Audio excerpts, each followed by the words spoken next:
রাদিয়াল্লাহু তাআলা আনহু রাতের আঁধারে ঘুরে বেড়াতেছেন। আমিরুল মুমিনিন নেতা কারে বলে দেখেন, রাতের আঁধারে ঘুরে বেড়াচ্ছেন, কোথায় কি হয় না হয়। মরুভূমির ভিতরে একটা তাঁবুর মধ্যে আলো জ্বলে, কাছে যে বাচ্চাদের কান্না শুনতে পেলেন, গিয়ে দেখছেন মা কি যেন রান্না করে আর বাচ্চারা কাঁদতেছে গভীর রাত্রে। আমিরুল মুমিনিন বলে, মেয়ে এলো, তুমি তো বড় নিষ্ঠুর, এত রাতে রান্না করো কেন? সকাল সকাল রাঁধতে পারো নাই কেন? সন্ধ্যার সময় খাওয়াই দিতে, বাচ্চাগুলি কাঁদতো না। মহিলা বলতেছি, পথিক তুমি কি? তোমার তো আমি চিনি না। আমি এই বাচ্চাগুলি, আমরা কিন্তু মদিনার লোক নই, আমরা মদিনার বাইরের লোক, এই দেশের লোক নাই, বাইরের থেকে এসেছি। মদিনার সরকারের কাছে কিছু পাবো, সাহায্য নেওয়ার জন্য এসেছি, কিন্তু মদিনার খলিফার কাছে এখনো যেতে পারি নাই। আমরা আজকে 3-4 দিন না খাওয়া রয়েছি, ক্ষুধার জ্বালায় বাচ্চারা কান্দে। আমি হাড়িতে কোনো খানা রান্না করি না, বাচ্চাদেরকে সান্ত্বনা দেওয়ার জন্য হাড়ির ভিতরে পানি আর পাথর দিয়ে নাড়াচাড়া করতেছি। আমিরুল মুমিনিন তার পায়ের তলা থেকে যেন মাটি খসে যাচ্ছে, ভয় হয়ে গেল, আল্লাহর ভয় তারই হয়ে গেল তার ভিতরে। বললেন, মা একটু অপেক্ষা করো, দেখে কিছু করতে পারি নাকি। দৌড়ে চলে গেলেন বাড়ি।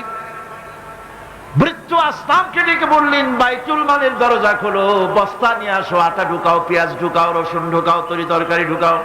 ঢুকানো হয়ে গেল, বস্তা মুখ বান্ধ। আমিরুল মুমিনিন বলছেন, আসলাম এই বস্তাটারে এবার আমার মাথায় উঠাইয়া দাও। হযরত আসলাম বলেন, হুজুর এই বস্তা বহন করার জন্য আমি খাদিম তো হাজির আছি, আপনি নেবেন কেন?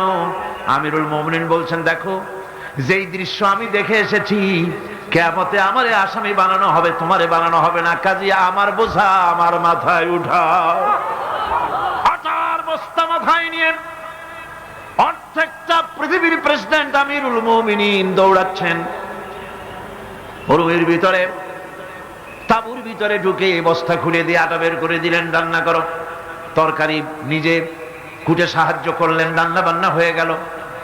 এবার হযরত ওমর বাচ্চা দুইটাকে 2 উরুর উপরে নিয়ে রুটি ছিঁড়ে তরকারি মাখায়া খাওয়াতে লাগলেন, আর বললেন, মা তুমি খাও। মহিলা খাচ্ছে। হঠাৎ করে মহিলার চোখ পড়েছে এই পথিকের দিকে, এই আগন্তুকের দিকে। তাকায় দেখে লোকটির চোখের পানি দাঁড়িয়ে ভিজে ভিজে পড়ছে।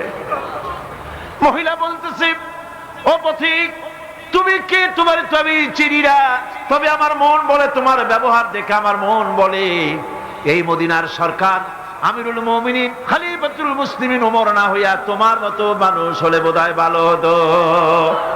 হযরত ওমর নিজের পরিচয় দিয়ে নিজের বাহবা নিতে চাইলেন না। তিনি বললেন, মা তুমি আগামী কাল খলিফার দরবারে যাবে, সেখানে আমাকে তুমি দেখতে পাবে।